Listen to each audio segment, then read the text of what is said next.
Restez bien avec nous. Avant cela, on va parler des médias locaux avec l'autre Marc Mollier. Oui, je suis là.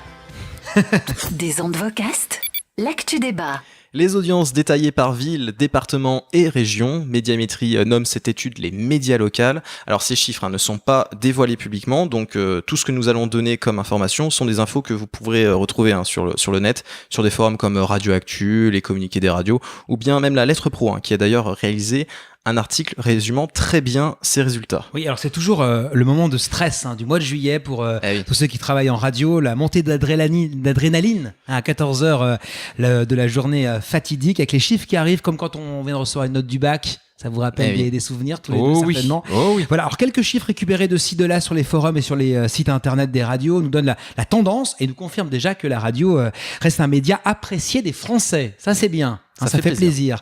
Alors, premier constat, et pas des moindres, les radios nationales qui n'émettent pas en FM dans les grandes villes subissent la désaffection du public. Il ne suffit donc pas de diffuser sur Internet pour faire de l'audience. C'est vrai que je répète souvent que les usages changent, mais les usages changent tout doucement. Ces résultats d'audience le prouvent. La FM reste importante pour l'instant. Alors, prenons l'exemple d'RMC qui se plaint souvent, vous devez entendre les patrons notamment, de ne pas émettre à Strasbourg notamment. Alors, selon leurs chiffres dans cette ville, de près de 280 000 habitants quand même, intramuros, la radio ne capte même pas 5 000 auditeurs par jour quand Europe 1 qui émet sur Strasbourg attire un peu plus de 40 000 auditeurs. On voit la différence et je pense que les audiences nationales sont plus ou moins les mêmes maintenant pour les deux radios.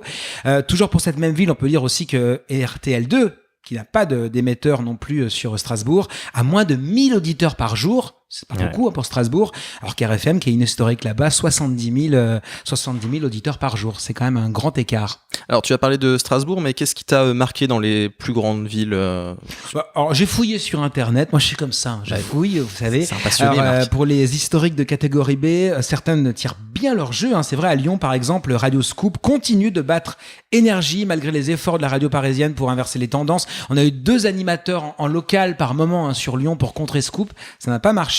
À peu près 120 000 auditeurs par jour pour Scoop, on a vu ça sur Internet. À Bordeaux, 8FM reste la première musicale également devant les nationales, dont Énergie est largement devant Fun Radio. Et puis si on va du côté de Nice, Kiss FM gagne 2000 auditeurs cette année, mais elle reste quand même devancée par les réseaux nationaux, tout comme Contact FM à Lille, qui ne parvient pas à dépasser les concurrentes nationales. C'est vrai que c'est pas simple non plus de devancer l'Énergie et autres Fun Radio au vu de leur pouvoir de communication. C'est sûr, donc sur celles qui arrivent, on peut vraiment les applaudir quand même.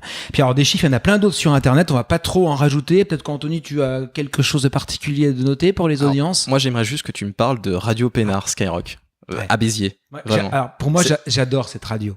OVNI radiophonique, d'accord. Dans les années 90, c'était normal, on avait ODS Radio ou Fun Radio. ODS était censé émettre Fun Radio, mais les 3 quarts du temps, c'était ODS Radio par-dessus Fun.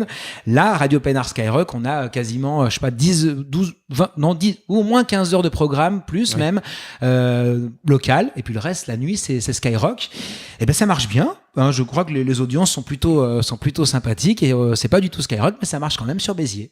Eh bien, en tout cas, merci Marc pour ce petit résumé des médias locaux. Alors, ces chiffres, on peut les remettre en cause, mais Médiamétrie reste un organisme de confiance, de consensus utile pour le marché publicitaire des médias radio. Les indicateurs révélés sont basés sur l'audience cumulée. Quand tous les chiffres donnés par Marc, c'est l'audience cumulée d'un panel de personnes âgées de 13 ans et plus, et ces personnes qui ont été interrogées par téléphone. Alors, cette méthode a son intérêt, mais aussi ses limites. Je pense qu'on fera un débat dans un prochain épisode. Avec plaisir. Voilà, avec la nouvelle méthode de Médiamétrie. Alors, en tout cas, si vous souhaitez donner votre avis justement, ou même intervenir au sein de ce podcast, n'hésitez pas, le mail contact@vocast.fr ou mon Twitter @AnthonyGouraud, GOU2R.